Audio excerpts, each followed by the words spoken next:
haber means to be, but we're talking about something that exists. For example, if there's food in the fridge, or if there is an apple on the table, it's very similar to there is and there are. So essentially, you're just talking about something existing, okay, or something is present. It's very different from the verb ser and the other verb estar. Ser and estar, those are a completely different thing. They also mean to be. Haber is different. So let me show you some examples using haber. Haber. No hay pan. This is a very common phrase. I mean, it's not only common, but it's an easy sentence. No hay pan. No hay pan. By the way, haber is, haber, of course, has an irregular conjugation. So you gotta learn its conjugation because it's very unique and you have to memorize it. Okay? So, no hay pan. No hay pan. What does this mean? This means there is no bread. There is no bread. There isn't any bread. So that's sad. That's sad. But the verb haber is right here. Let me show you. The verb haber is right. Oops, I don't know why this is not working. I know why now. Okay, so haber is right here, but I want a red color here. Yeah. Haber, hay. Hay is the conjugated form of haber, okay? And I means there is, and also there are, okay?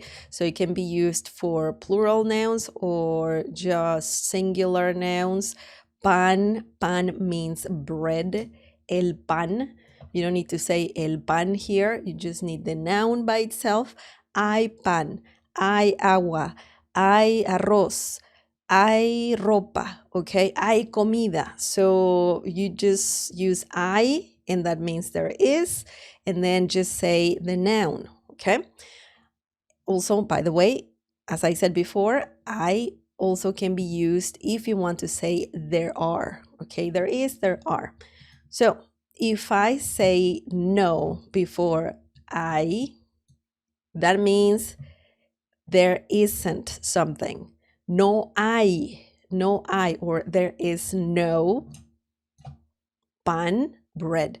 No hay pan, there is no bread. No hay comida, there is no food. No hay dinero, there's no money, okay? So this right here, no hay is a very useful little phrase that means there is no, okay? No hay, or there are no. There isn't, pretty much, there aren't. So just remember that. You can change this to something plural. For example, I can say no hay manzanas. Manzanas means apples, okay? Manzana, that's singular, and that means apple. But if I say no hay manzanas, you're saying there aren't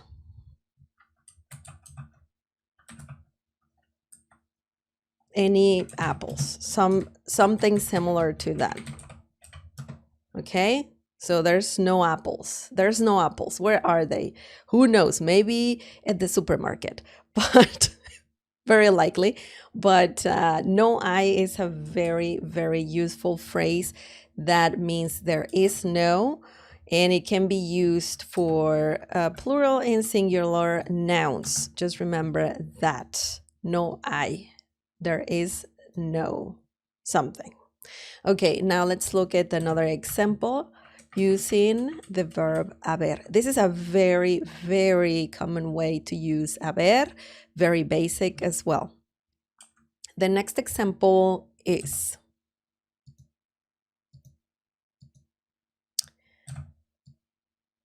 hay comida en el refrigerador. Hay comida en el refrigerador. This means there is food in the fridge. So you're just saying there is something exists in the fridge. It's present, which means, you're talking about food. So you're saying there's food. So just remember that when you say I, it means there is, okay? There is, there are. And then place the noun right after. Comida. Comida means food. En means a bunch of things. In, on, at. But in this situation, it means in. And el, the, okay, el, definite article, masculine. Why? Because we're talking about a fridge. Refrigerador, fridge. You can also say refri, so you can not say the rest. You can say hay comida en el refri, and that makes sense. If you want, you can say the whole thing, refrigerador. So yeah, that's one way to say fridge. There is other ways to say fridge in Spanish. El refrigerador, that's in Latin America. La nevera, it's just another common term for fridge. So I can say here, la nevera. And that also means fridge, okay?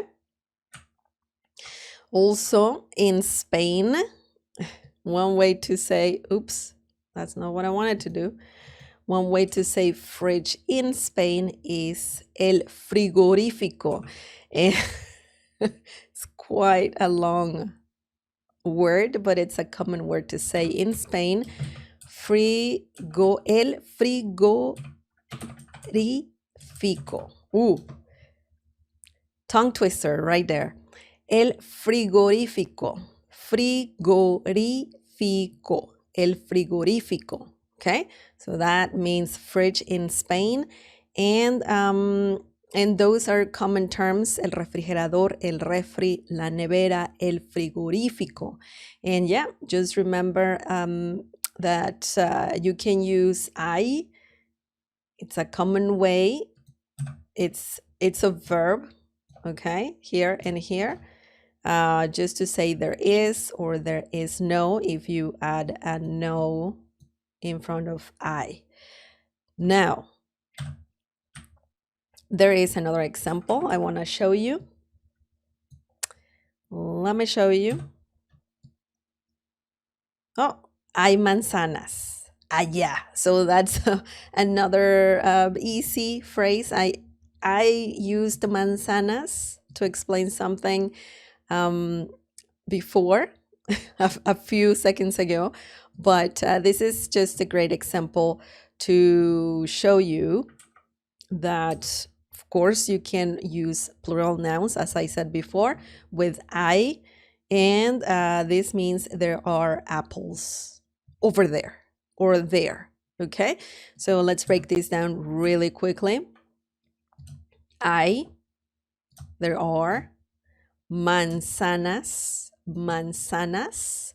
apples. Allá, allá. Remember the intonation? Allá, allá. So allá means over there or there, okay? You can use allá by itself if someone is asking, where are the apples? ¿Dónde están las manzanas? You can say allá, over there, there, okay? So that's the meaning of allá. Some people pronounce the double L in Spanish as allá, allá, okay? Allá, allá. It's okay.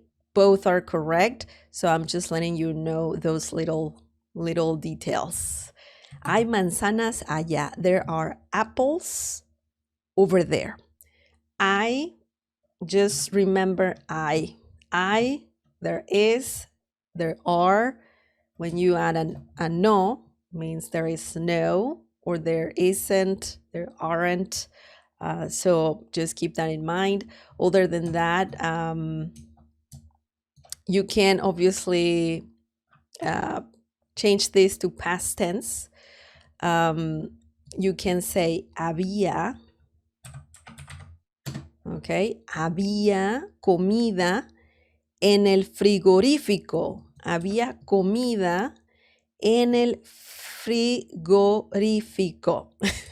And this means there was food in the fridge. So yeah, you can have different conjugations of haber. I is present tense. Había, past tense, present tense.